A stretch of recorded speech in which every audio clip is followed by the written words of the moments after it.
안녕하십니까. 농지과학교실의 대표 강사 이재희입니다. 저는 대학에서 물리학을 공부하고 틈틈이 우주가 어떻게 만들어지고 변화하고 있는지 우주의 생성과 변화의 원리에 대해 관심을 가지고 탐구해 오고 있습니다. 농지과학교실은 자연현상에 대해 전체적으로 이해할 수 있는 안목을 기를 수 있도록 논리적이고도 체계적인 지식을 전달합니다. 농지과학교실은 과학을 공부하는 데 필요한 수학도 기초부터 심화까지 차근차근 제공합니다.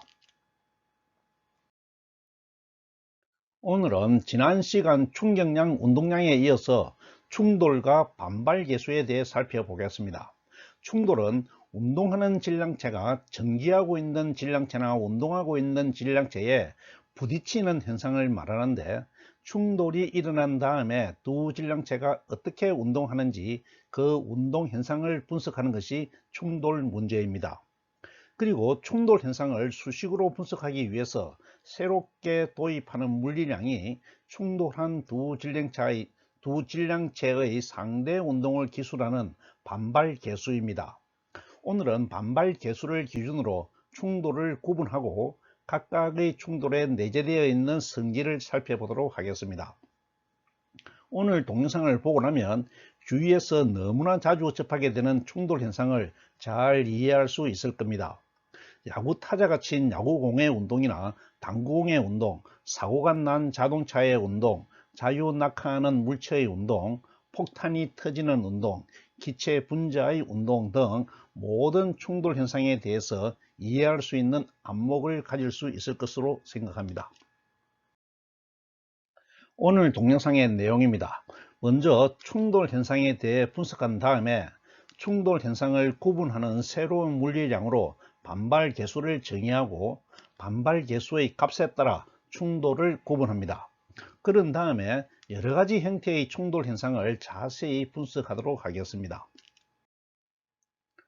강의를 시작하기 전에 지난 시간에 살펴본 충격량, 운동량 정리의 내용을 복습하겠습니다. 이 정리를 표현하는 수식은 F 델타 T는 델타 P입니다. 만약 운동계에 작용하는 외력 F가 0이 되면 델타 P가 0이므로 운동량은 보존된다는 것을 이해하였습니다. 그리고 힘이 작용하는 동안에는 가속도 법칙에 따라 매 순간마다 힘에 대응하는 가속도가 생기고 그 가속도가 순차적으로 더해지면서 운동하고 있다는 것도 이해하고 있습니다. 그러므로 운동계는 힘이 작용하고 있든 작용하고 있지 않든 매 순간에는 하나의 속도를 가지게 된다는 것을 이해할 수 있습니다. 이것이 대단히 중요하죠. 또 운동하는 질량체가 다른 질량체와 부딪혀서 운동을 방해받으면 파생힘의 작용 원리에 따라 운동하는 질량체가 힘의 주체가 되어서 운동을 방해한 질량체의 운동 방향으로 누르는 힘을 작용한다는 것과, 이때 누르는 힘의 크기는 두 질량체의 물성에 따라서 결정되는데, 충격량, 운동량 정리에 따라서 시간에 대한 운동량의 변화량으로 정할 수가 있고, 또 일 운동 에너지 정리에 따라서 변이에 대한 운동 에너지의 변화량으로도 정할 수 있다는 것도 이해하였습니다. 이런 내용이 명확하지 않으면 권장 강의를 꼭 참고하기 바랍니다. 이제 충돌 현상을 살펴보겠습니다. 운동량을 가진 질량체가 다른 질량체에 부딪히는 현상을 충돌이라고 구분합니다. 운동량은 mv로 구할 수 있는 물리량이고 질량은 0이 아니므로 운동량이 있다는 것은 속도 v를 가지고 움직이고 있다는 것이죠.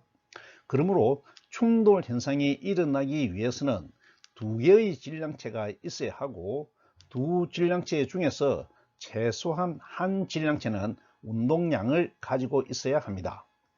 충돌 현상이 일어나는 경우는 세 가지로 구분할 수가 있는데, 편의상 1차원 운동으로 제한하여 살펴보겠습니다. 물론 2차원, 3차원도 같은 방식으로 분석할 수가 있지요. 두 질량체 중에서 한 질량체가 움직이면서 정지해 있는 다른 질량체와 충돌하거나 두 질량체가 마주보고 움직이다가 충돌하거나 한 방향으로 움직이는 두 질량체 중에서 빠르게 움직이는 질량체가 느리게 움직이는 질량체에 빠르게 다가가 충돌하는 경우입니다. 지금부터는 이 같은 충돌 현상에 나타나는 운동을 분석해 보도록 하겠습니다. 편의상 대표적인 충돌 현상인 마찰이 없는 수평면에서 마주보고 운동하는 두 질량체 M1과 M2의 충돌을 예로 들어 분석하겠습니다. 속도를 벡터로 표시하면 다른 경우도 같은 것을 알 수 있습니다. 방향은 오른쪽을 양의 방향으로 정하고 충돌하기 전에 두 질량체가 가진 순간 속도를 V1, V1i, V2i라고 하겠습니다. 이때 i는 시작을 의미하는 이니셜의 첫 글자 i입니다.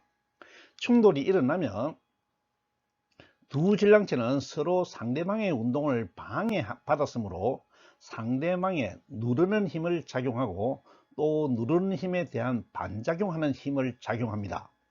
그 결과 두 질량체가 받는 힘 F12와 F21의 크기가 같아지고 벡터의 방향은 반대가 되어서 음벡터가 됩니다. 또 두 물체가 접촉하고 있는 시간도 같으므로 힘이 작용하는 시간도 같아집니다. 두 물체는 충돌에 의해 상대방에게 충격량을 작용하므로 상대방의 속도를 변화시켜 충돌 후에는 두 질량체의 속도가 바뀌게 됩니다. 이해가 되죠? 충돌 후의 속도를 V1F, V2F라고 하겠습니다. 첨자 F는 끝을 의미하는 파이널의 첫 글자입니다. 운동계를 M1과 M2를 합친 전체로 잡으면 누르는 힘은 내리기 되므로 힘이 작용하는 시간을 델타 T라고 하면 충격량의 크기 F12 델타 T는 마이너스 F21 델타 T가 됩니다. 반대로 반대 방향이니까요. 충돌하는 두 질량체에 작용하는 충격량의 크기는 같지만 충격량의 방향은 반대가 되는 것이 이해가 되시죠? 충격량도 벡터 물리량으로 방향을 가진다는 것을 확실하게 이해하기 바랍니다. 운동계를 M1과 M2를 합친 전체로 잡았기 때문에 운동계에 작용하는 외력이 없으므로 운동계 전체의 운동량은 변하지 않고 보존되어야 하는데 운동량 보존을 수식으로 확인해 보겠습니다. 힘이 작용하는 시간을 델타 T라고 할 때 충격량의 크기 F1, 2 델타 T는 마이너스 2F21 델타 T가 성립하므로 충격량, 운동량 정리에 따라 F12 델타 T는 벡터 V1F 마이너스 벡터 V1I가 되고 F21 델타 T는 벡터 V2F 마이너스 벡터 V2I가 됩니다. 두 충격량은 같으므로 두 식을 같이 놓으면 M1V1F 마이너스 M1V1I는 마이너스 M2V2F 마이너스 M2V2I가 되고 식을 초기 상태와 최종 상태로 나누어서 정리하면 M1V1I 플러스 M2V2I는 M1V1F 플러스 M2V2F를 얻습니다. 여기까지 잘 따라오고 있죠? 좌변은 충돌 전의 운동량의 합이고 우변은 충돌 후의 운동량의 합으로 두 운동량이 같으므로 충돌 전후의 운동량은 보존됨을 확인할 수가 있습니다. 충돌 과정에서 운동량이 보존되는 현상은 매우 중요하므로 좀 더 자세히 살펴보겠습니다. 앞에서 두 물체가 충돌할 때 상대방에게 전달하는 충격력은 각각의 물체를 운동계로 설정하고 각각의 충격량이 상대에게 전달하는 충격량을 구한 것이었습니다. 그런 다음에 수학적인 조작을 하여 충돌 전의 운동량과 충돌 후의 운동량을 더한 것이 같으므로 보존된다는 결론을 유도하였지요. 그런데 운동계를 충돌 질량체를 합친 전체로 설정하면 충돌할 때 충돌 질량체가 상호작용하는 힘은 내리기 되므로 알짜 힘은 0이 됩니다. 그러므로 알짜 힘이 0이면 알짜 힘에 작용하는 시간을 곱하여 구하는 충격량도 0이 되겠죠. 충격량이 운동량의 변화량을 가져오므로 충격량이 0이면 운동량의 변화량도 0이 되어서 운동량은 보존되어야 합니다. 이해가 되시죠? 운동계를 전체로 잡았다고 하더라도 중력장 안에서 충돌이 일어나므로 중력의 영향을 벗어날 수가 없습니다. 또한 중력이 아닌 외력이 충돌 과정에 작용할 수도 있겠지요. 이런 경우에도 운동량은 보존될 수 있을까요? 결론부터 말씀드리면 운동량이 보존됩니다. 좀 더 정확하게 표현하면 보존되는 것으로 근사할 수 있습니다. 왜냐하면 운동계에 작용하는 외력은 충돌 직전까지 작용한 것은 충돌 질량체의 속도의 변화를 통해 운동계에 이미 반영되어 있고, 이 표현이 이해가 되지요. 힘이 작용하면 가속도를 만들어서 속도를 변화시키는데, 충돌하기 직전까지 작용한 모든 힘은 충돌하기 직전의 물체의 속도에 다 반영되어 있다는 것이죠. 충돌하는 동안에 작용하는 외력은 운동계의 속도를 변화시킬 수도 있는데, 충돌이 일어나는 시간이 너무나 짧죠. 쾅 부딪히는 시간은 아주 짧습니다. 그같이 짧은 시간 동안 작용한 충격량은 0에 가까워 의미 있는 값을 만들지 못합니다. 델타 T가 0에 가까운 것이죠. 그러므로 충돌하는 동안 외력의 충격량이 없는 것으로 근사하는 것이죠. 그러므로 운동량은 보존되는 것으로 근사할 수 있습니다.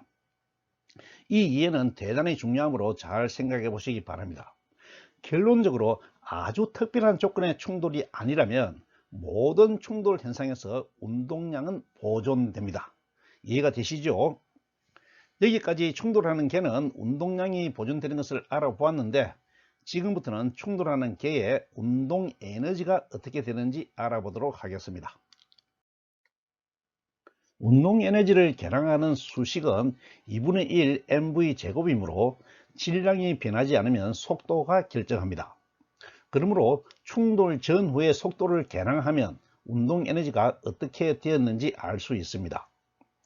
운동은 상대적이므로 운동의 속도를 기술하기 위해서는 기준계가 필요한데, 물리학자는 충돌하는 두 질량체 중 한 질량체를 기준계로 정하고, 기준계에서 분석한 충돌 전의 상대의 속도와 충돌 후의 상대의 속도를 비교하려고 합니다. 기준계를 충돌 질량체로 두면 충돌 전에는 상대의 속도가 VI였는데 충돌 후에는 속도가 VF가 되었다는 식으로 실제 현상을 기술할 수가 있어서 지구 표준 기준계를 기준계로 둔 것보다는 충돌 현상을 경험에 맞게 더 잘 기술할 수가 있는 장점이 있습니다. 두 질량체 M1과 M2가 충돌할 때 질량체를 기준으로 한 상대 속도를 계량하는 식은 기준계의 속도를 운동계에 반영하여야 하므로 M1을 기준으로 M2의 속도를 계량하면 V21은 V2-V1이 되고, 이때 1이 본 2의 속도죠. 그러므로 V2의 기준계가 되는 V1의 속도를 빼야 됩니다. M2를 기준으로 V1의 속도를 계량하면 같은 방식으로 V12는 V1-V2가 됩니다. 기준계와 상대 속도의 기술에 대해서는 권장 강의를 참고하세요. 충돌 전후의 속도를 비교 분석하기 전에 운동 에너지에 대한 수식을 정리해 두도록 하겠습니다. 충돌 전의 두 질량체의 운동 에너지는 EKI는 2분의 1 M1V1I의 제곱 플러스 2분의 1 M2V2I의 제곱으로 계량할 수 있는데, 여기서 노테이션을 잘 이해해야 합니다. 1이나 2는 객체를 물체죠. 물체를 나타내고 I와 F는 초기와 최종 상태를 나타냅니다. 충돌 후의 운동 에너지는 EKF, 즉 파이널이죠. 파이널 운동 에너지는 2분의 1 M1V1F의 제곱 플러스 2분의 1 M2V2F의 제곱으로 계량할 수가 있겠죠. 첨자 I와 F는 이니셜과 파이널의 첫 글자입니다. 충돌 전후의 운동 에너지를 비교하기 위해 충돌 후의 에너지에서 충돌 전의 에너지를 빼면 EKF-EKI는 2분의 1 MIV1F 제곱 플러스 2분의 1 M2V2F 제곱 마이너스 2분의 1 M1V1I의 제곱 마이너스 2분의 1 M2V2I의 제곱이 되고, 질량체 M1과 M2를 묶어서 정리하면 2분의 1 M1 V1F의 제곱 마이너스 V1I의 제곱 플러스 2분의 1 M2 V2F의 제곱 마이너스 V2I의 제곱이 됩니다. 제곱을 합차 공식으로 인수분해하면 EKF-EKI는 2분의 1 M1 V1F 플러스 V1I 곱하기 V1F 마이너스 V1I 더하기 2분의 1 M2 V2F 플러스 V2I 곱하기 V2F 마이너스 V2I를 얻을 수 있습니다. 그런데 충돌 현상에서는 외력이 작용하지 않으므로 충격량, 운동량 정리에 따라서 운동량이 보존되지요. 그러므로 충돌 전의 운동량 M1V1I 플러스 M2V2I와 충돌 후의 운동량 M1V1F 플러스 M2V2F가 같습니다. 이 식도 질량을 기준으로 정리하면 M1V1I-V1F는 M2V2F-V2I가 됩니다.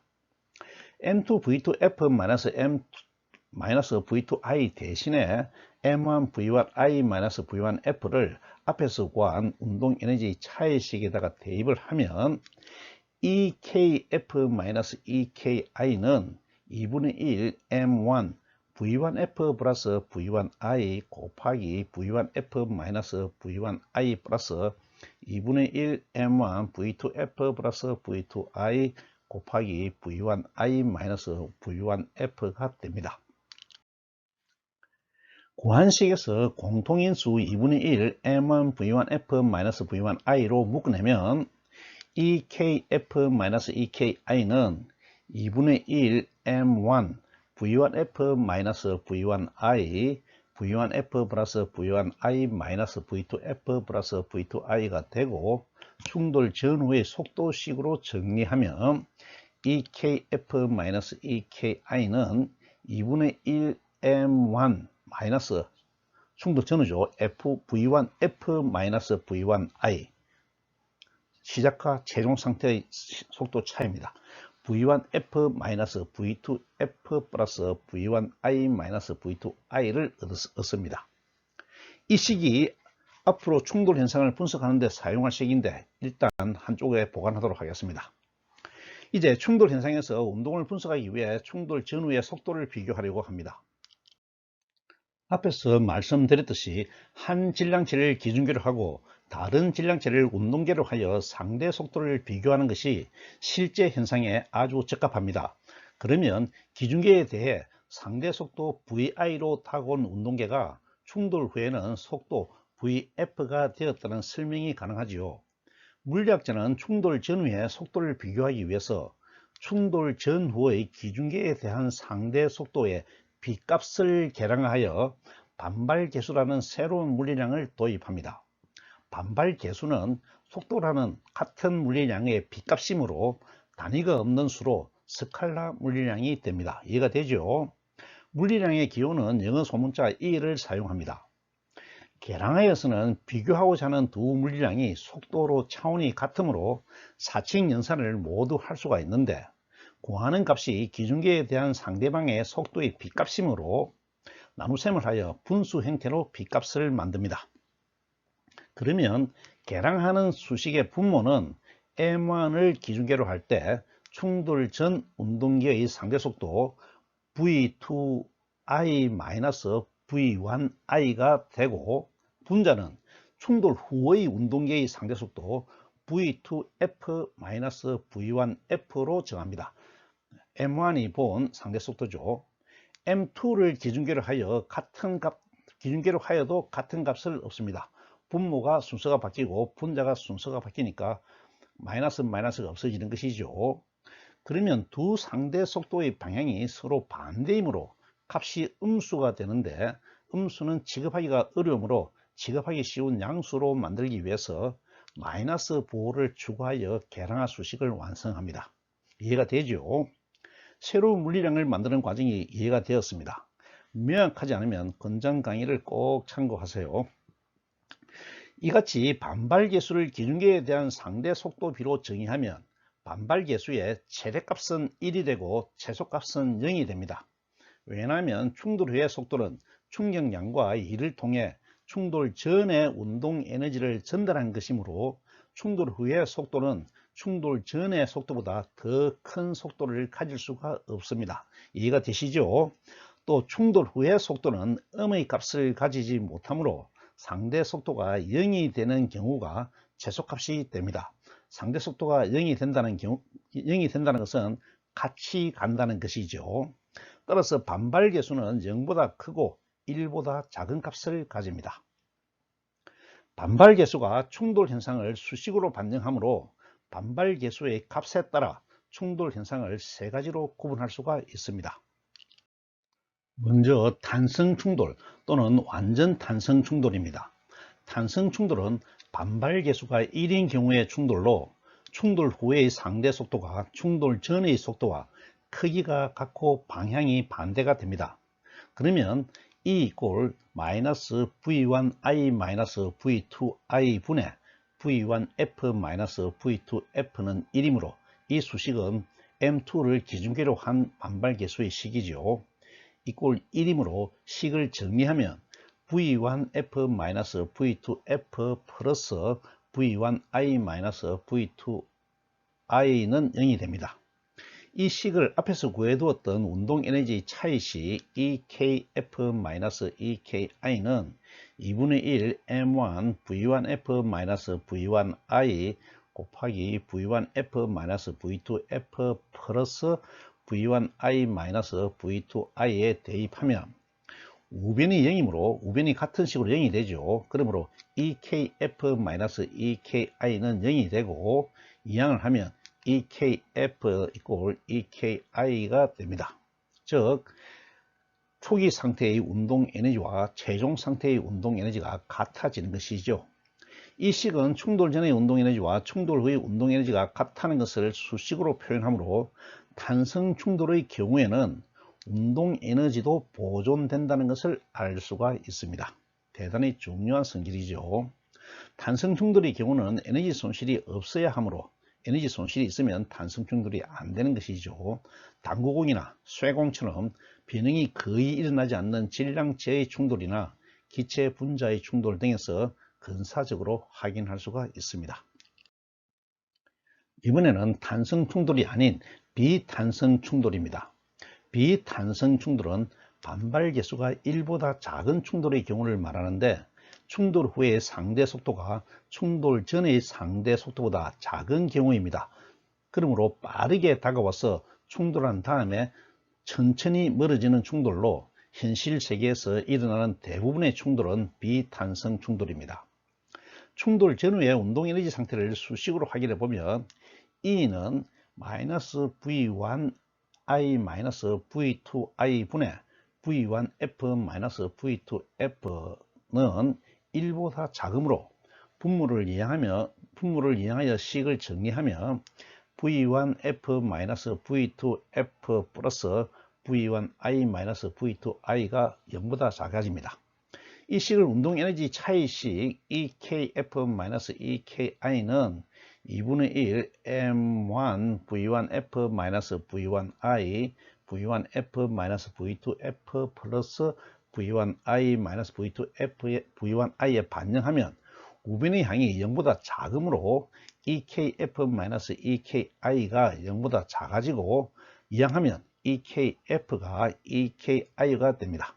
이 식은 충돌 후의 운동 에너지가 충돌 전의 운동 에너지보다 작으므로 충돌 과정에서 운동 에너지가 감소한다는 것을 확인할 수가 있습니다.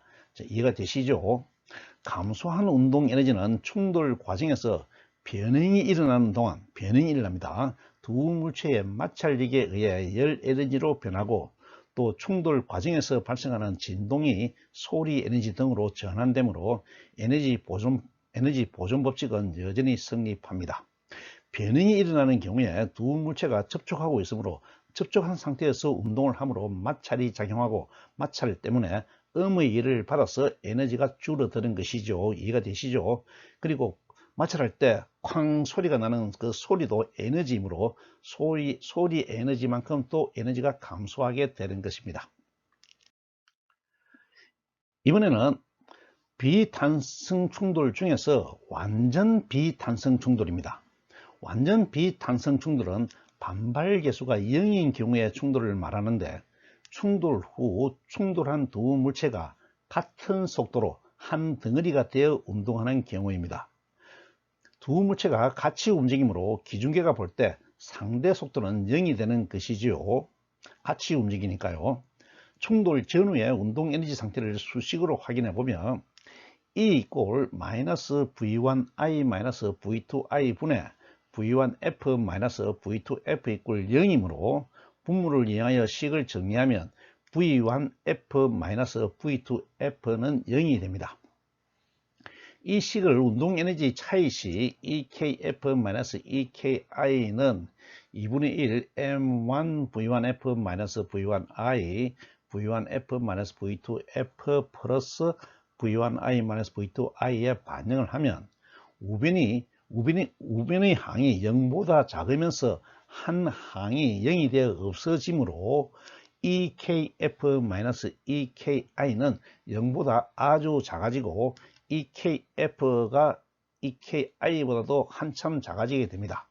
이 식은 충돌 후의 운동 에너지가 충돌 전의 운동 에너지보다도 작은데 속도가 0이 되었으므로 충돌 과정에서 운동 에너지가 최대로 감소한다는 것을 확인할 수가 있습니다. 속도 0이 최소값이니까요.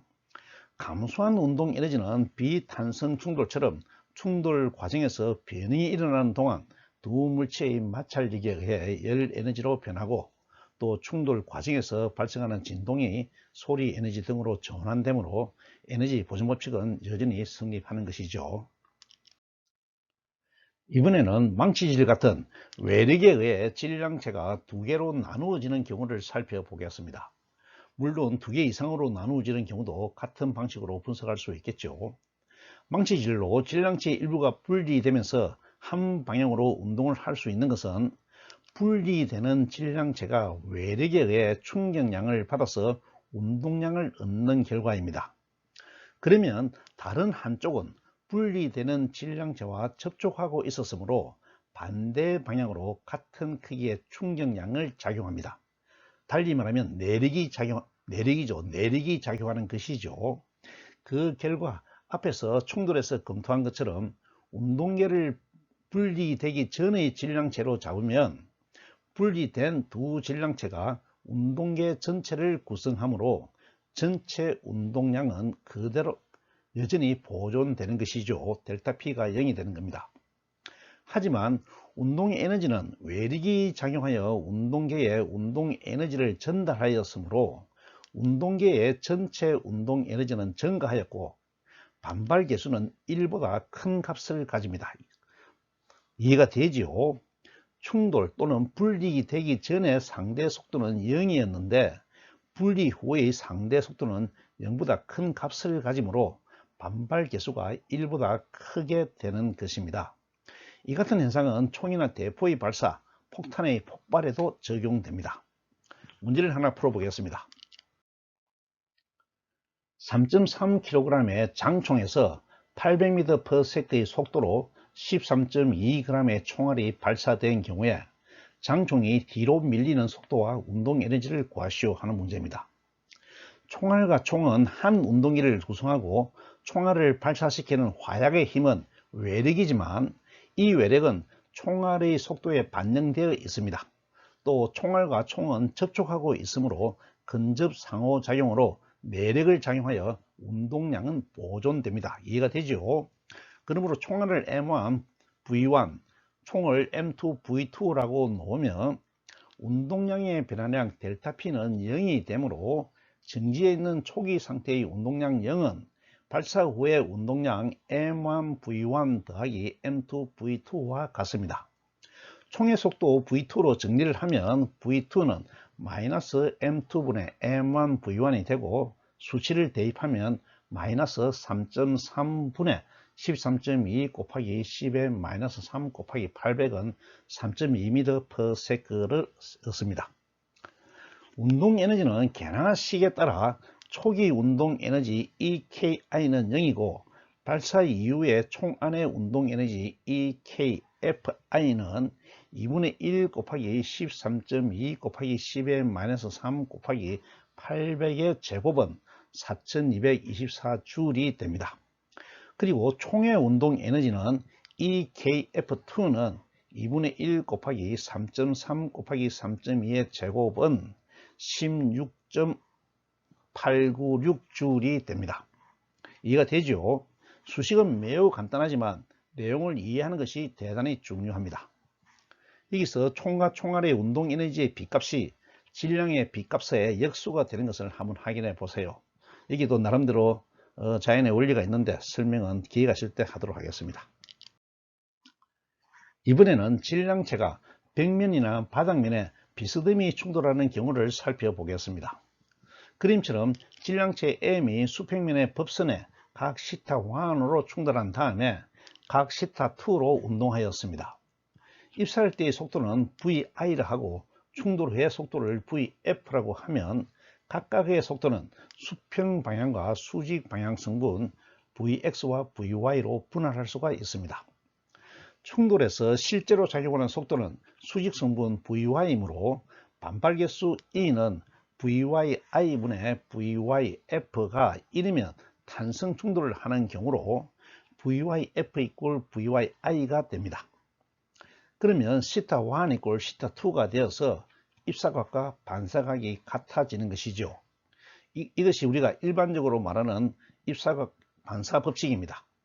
하지만 비탄성 충돌로 반발 개수가 1보다 작으면 VYF가 VYI보다도 작아지고 θ1이 θ2보다 작아지므로 반사각이 입사각보다도 더 크게 되죠. 실생활에서 일어나는 현상이 잘 이해가 되시죠? 이번에는 자유낙하하는 물체의 충돌입니다. 그림처럼 자유낙하 질량체 M1이 높이 H에서 정지 상태에서 자유낙하하여 마루바닥에 충돌한 다음에 H1까지 올라갔다가 다시 자유낙하하여 H2까지 올라간 후에 같은 운동을 계속하여 마침내 바닥에 멈추었습니다. 아주 익숙한 현상이죠. 여기서는 이 운동을 분석하여 물체가 멈출 때까지 움직인 전체 거리를 구하고 또 멈출 때까지 걸린 전체 시간을 구하려고 합니다. 상당히 어려워 보이나요? 차근차근 따라오기 바랍니다. 바닥은 무한 에너지 체이므로 질량체가 충돌한 후 되돌아옵니다. 높이 H에서 낙하였으므로 바닥에 충돌할 때의 속도는 루트 2GH가 됩니다. 일 운동 에너지 정리나 가속도 법칙으로 구할 수가 있죠. 매약하지 않으면 권장 강의를 참고하세요. 첫 번째 충돌 후의 속도 V1으로 H1까지 올라갔으므로 V1은 루트 2GH1이 됩니다. 같은 방법으로 두 번째 충돌 속도 V2는 루트 2GH2가 되겠죠. 이때 반발 개수를 E라고 하면 E는 V분의 V1 제곱 V1은 루트 2GH분의 루트 2GH2 H1이죠. H1은 루트 H분의 루트 H1이 되고 식을 정리하면 H1은 E 제곱 H가 됩니다. 즉 올라가는 거리는 앞의 거리의 반발 개수의 제곱을 곱하여 구할 수 있다는 것이죠. 식의 의미를 이해하기 바랍니다. 그러므로 질량체가 움직인 전체 거리 S는 S 이꼴 H 플러스 2E 제곱 H 플러스 2E 4제곱 H 플러스 2E 6제곱 H 플러스 쭉 이어지는 무한식이 되죠. 첫 번째 H는 처음 낙하하는 거리이고 두 번째 항부터 있는 숫자 2는 올라갔다 내려오기 때문에 왕복 거리를 나타내고 충돌을 무한히 반복하므로 무한급수로 표현되어 있습니다. 공통인수 2H를 묶어내면 S는 H 플러스 2H에 2의 제곱 플러스 2의 4제곱 플러스 2의 S제곱 중에서 무한급수가 되지요. 이때 공비가 2제곱이 되고 2제곱입니다. 또 공비가 0보다 크고 1보다 작은 무한등비급수는 계산하는 식이 나와 있죠. 1 마이너스 공비분의 초항입니다. 그러므로 이 계산식에 구한 S값을 구하게 되면 식을 구할 수 있죠. 왜냐하면 반발계수 2는 그 값이 0보다 크고 1보다 작은데 2의 제곱도 0보다 크고 1보다 작죠. 그러므로 무한등비급수를 구하는 식의 조건에 맞습니다. 그러므로 무한등비급수 식에 대입하게 되면 H 플러스 2H는 1 마이너스 공비 2제곱이죠. 2제곱분의 초항 2제곱이 됩니다. 이 식을 정리하면 1 마이너스 2의 제곱분의 1 플러스 2의 제곱의 H가 됩니다. 식이 상당히 복잡하지만 논리적으로 쭉 따라오면 답을 구할 수 있는 것이죠. 이번에는 총 걸린 시간 T를 구해 보겠습니다. 낙하 거리와 시간 사이의 관계식을 구하기 위해 구해보면 자유낙하는 등가속도 운동이므로 H는 2분의 1 GT 제곱이 됩니다. 그러므로 루트 H는 루트 2분의 1 GT 제곱이 되죠. 앞의 식 E 이꼴 루트 H분의 루트 H1에 대입하게 되면 루트 2분의 1 GT 제곱분의 루트 2분의 1 GT T1 해야 되는데 1 표기를 다시로 하겠습니다. T 다시 제곱이 됩니다. 그러면 거듭 제곱근의 성질에 의해서 2분의 1 GT 제곱분의 2분의 1 GT 다시 제곱이 되고 약분하게 되면 루트 T 제곱분의 T 다시 제곱이 되죠. 그러면 제곱과 루트를 벗겨내면 T분의 T 다시가 됩니다. 이 식을 T 다시로 정리하면 T 다시는 ET가 되죠. ET. 즉 앞에 거리는 E 제곱 H 다시는 E 제곱 H였는데 시간은 T 다시는 ET, 즉 E 한 번 곱하는 걸로 되겠습니다. 그러므로 총 걸린 시간 T는 T 플러스 2ET 플러스 2E 제곱 T 플러스 2E 3성 T 플러스 쭉쭉 이렇게 나아가죠. 거리와 마찬가지로 첫 항 T는 처음 내려오는데 걸린 시간이고 그 다음부터 2는 오르고 내리를 하는데 걸린 시간이므로 2를 곱한 것입니다. 충돌을 무한히 반복하므로 또 무한급수가 되었죠. 식을 정리하면 공비가 2인 무한등비급수 T 플러스 2T는 2 플러스 2제곱 플러스 2 세제곱 플러스 쭉 나아가는 공비가 2인 무한등비급수가 됩니다. 마찬가지로 같은 방법으로 계산을 하면 T 플러스 2T는 1 마이너스 공비 2죠. 공비 2분의 2는 1 마이너스 2분의 1 플러스 2T가 됩니다. 형태가 비슷하지요. 이렇게 해서 자유낙하하는 물체가 바닥에 충돌해서 멈출 때까지 운동을 총 움직인 거리와 총 움직인 시간으로 계산해 내었습니다. 만약 이 충돌이 단성 충돌이라면 충돌한 다음에 올라가는 거리 H는 변하지 않겠죠. 그러므로 높이 H까지 무한 반복 운동을 하게 될 것입니다. 이번에는 용술체과의 충돌입니다. 용수철과의 충돌은 물체의 변형을 반영하므로 정말 잘 이해해야 합니다. 문제를 통해서 살펴보겠습니다. 수평면 위에 질량 1kg의 물체 A를 놓고 A의 왼쪽에 용수철 상수가 48Nm/m인 용수철을 연결하였다. 이 상태에서 질량 3kg의 물체 B가 2m/s의 속력으로 미끄러져서 용수철에 충돌한 후 용수철을 압축하였다. 용수철의 질량과 마찰을 무시하고 오른쪽을 플러스 방향으로 정한다. 용수철이 최대로 압축될 때 압축되어 줄어든 길이는 얼마인가? 1의 경우에서 물체가 용수철에 한 1의 양은 얼마인가?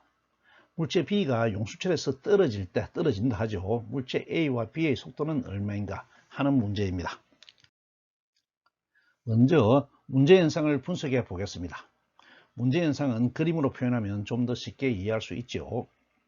수평면 위에 질량 1kg의 물체 A를 놓고 A의 왼쪽에 용수철 상수가 48Nm/m의 용수철을 연결해 놨습니다. 이 상태에서 질량 3kg의 물체 B가 2m/s의 속력으로 미끄러져서 용수철에 충돌한 다음에 용수철을 압축했죠. 용수철의 질량과 마찰을 무시하고 오른쪽을 플러스 방향으로 정한다. 벡터니까요. 물체 AB가 받는 중력은 수평면의 수직 간격에 의해서 상수에 되므로 연직 방향의 운동은 생각하지 않겠습니다.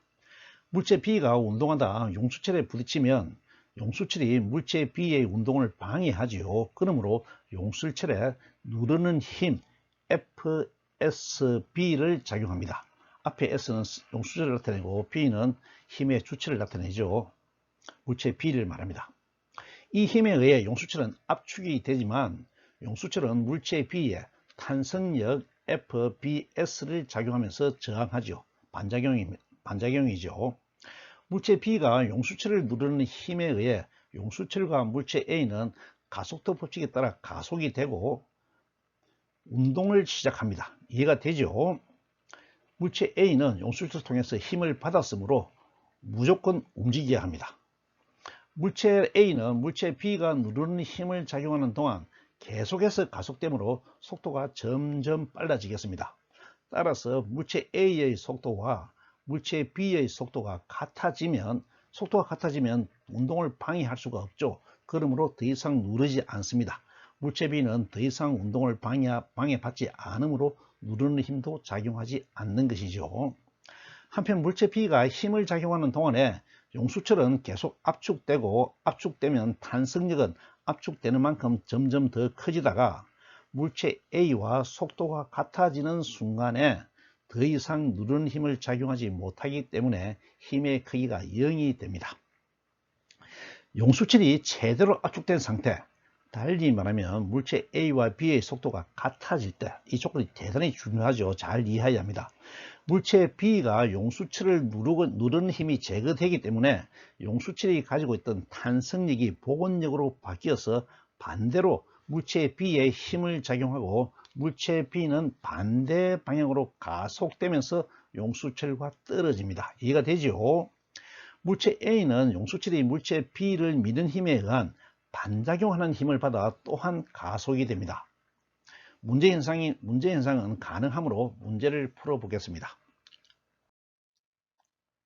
1번 문제는 용수철이 최대로 압축될 때 압축되어 줄어든 길이는 얼마인가 하는 것입니다. 최대로 압축된 순간은 물체 A와 물체 B의 속도가 같아져서 더 이상 누르는 힘이 없는 순간이므로 이때의 압축 길이를 문자수 X로 두겠습니다. 물체 A와 B를 합친 전체를 운동계로 잡으면 외력이 없으므로 운동량은 보존됩니다. 또한 물체 B가 물체 A와 충돌하는 것은 마찰이 없으므로 탄성 충돌이 되고 운동 에너지도 보존됩니다. 일반적으로 탄성 충돌일 경우 운동량 보존식과 에너지 보존식 두 개를 얻을 수가 있죠. 그러므로 우리는 두 개의 미지수 값을 구할 수가 있습니다. 일반적인 이야기입니다. 먼저 운동량 보존식을 수립하면 델타 P 이꼴 0이므로 MBVB, 즉 물체 B의 질량과 물체 B의 속도를 곱한 것이죠. 그리고 더하기 0, 물체 A는 정지하고 있으므로 운동량이 0입니다. 그러면 합쳐진 상태에서는 MA와 MB가 전체 질량이 되고 그때의 속도는 V, A 플러스 B가 되므로 이 식이 성립하는 것이죠. 에너지 보존식을 세우면 EKA는 EKA 플러스 B 플러스 ES, 이때 ES는 스프링이 가지고 있는 에너지입니다. 탄성 에너지죠. 일 에너지에서 우리가 계산한 적이 있습니다. 그러면 2분의 1 MBVB의 제곱은 초기 운동 에너지죠. 이꼴 2분의 1 MA 플러스 MBVA 플러스 B의 제곱, 즉 두 물체가 속도가 같아진 상태에서 가지는 운동 에너지 값이고 2분의 1 KX 제곱, 스프링이 가지고 있는 탄성 에너지입니다. 그러면 이 식을 가지는 의미는 초기 운동 에너지가 스프링의 탄성 에너지와 속도가 같아진 순간에 두 물체의 운동 에너지로 나누어졌다, 전달되었다는 것이죠. 여기서 물체 B가 일단은 숫자를 대입하겠습니다. 그러면 3 곱하기 2는 4VA 플러스 B가 되고 VA 플러스 B는 2분의 3 미터 퍼 세크로 우리가 합쳐진 물량, 즉 속도가 같을 때의 속도를 구할 수가 있습니다. 다음에 에너지식의 수치를 대입하면 3 곱하기 2분의 1은 약분해버립니다. 약분해버리고 2분의 1 계산하지 않겠습니다. 그러면 3 곱하기 2의 제곱은 3 플러스 1, 두 질량 합친 것이죠. 3 플러스 1 곱하기 1.5의 제곱은 48x의 제곱이 되는데 x는 4분의 1이 되겠습니다. 0.25m가 나오겠네요. 2번 문제 용수철의 한 1은 W는 2분의 1 kx 제곱이므로 2분의 1 곱하기 48 곱하기 4분의 1의 제곱은 1.5줄이 되겠습니다. 잘 따라오고 있죠? 3번 문제를 풀어보도록 하겠습니다. 3번 문제는 물체 B가 용수철에서 떨어질 때 물체 A와 B의 속도는 얼마인가 하는 것입니다. 용수철에 작용하는 외력이 없어졌으므로 복원력이 작용하여 물체 B가 떨어져 나가는 것은 앞에서 살펴본 분열이나 폭발과 같은 현상입니다. 용수철이 가지고 있는 탄성 에너지와 복원력이 화약 같은 역할을 하는 것이죠. 분열 과정에서 운동기에 작용하는 외력은 없고 탄성력은 내력이므로 운동량은 보존되고 마찰력이 없으므로 에너지도 보존됩니다. 분리되는 순간 용수철이 평행점에 도달하는 순간에 물체 A와 B의 속도를 각각 라즈 VA, 라즈 VB라고 하여 수식을 세워보면 분리되기 전의 운동량은 두 물체의 공동 속도 운동량 MA 플러스 MB의 VA 플러스 B이므로 분리된 후에 물체 A와 물체 B의 운동량 MB 라즈 VB 플러스 MA 라즈 VA와 같아야 됩니다. 또 에너지는 분리되기 전의 에너지는 두 물체의 운동 에너지와 용수철의 탄성 에너지가 두 물체의 운동 에너지로 바뀌었으므로 EKA 플러스 B 플러스 ES는 EKA 플러스 EKB가 성립하고 수식으로 풀어서 쓰면 2분의 1 MA 플러스 MB의 VAB의 제곱 플러스 2분의 1 KX 제곱, 스프링의 용수철의 탄성 에너지죠. 는 2분의 1 MA 라지 VA의 제곱 플러스 2분의 1의 MB 라지 V의 제곱이 됩니다. 미지수가 라지 VA, 라지 VB 두 개이고 식이 두 개가 있으므로 수치를 대입하여 연립해서 풀면 되겠습니다. 풀어보겠습니다.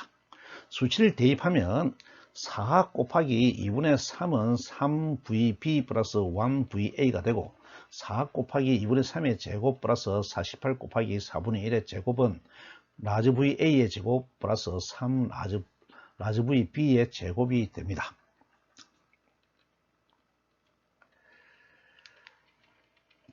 이 식을 풀게 되면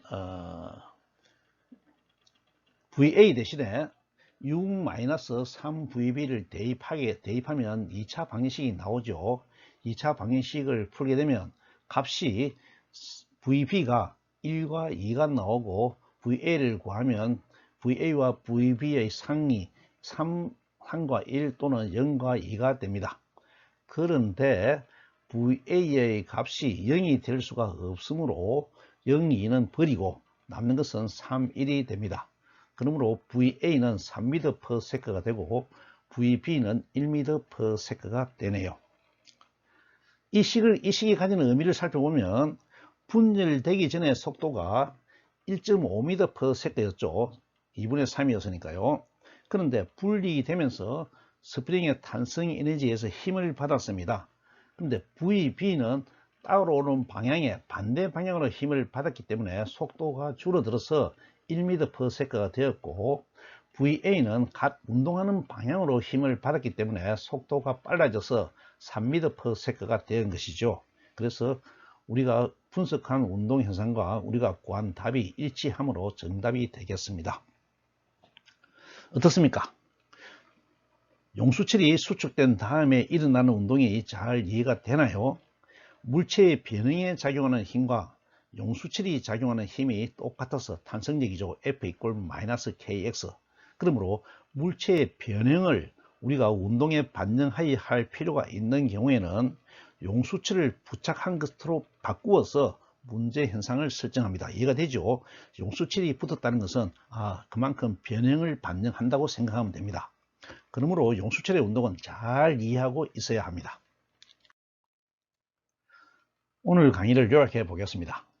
충돌 현상을 분석하는 경우에 충돌이 일어날 때는 거의 외력이 작용하지 못하므로 운동량이 보존되는 것을 이해하였습니다.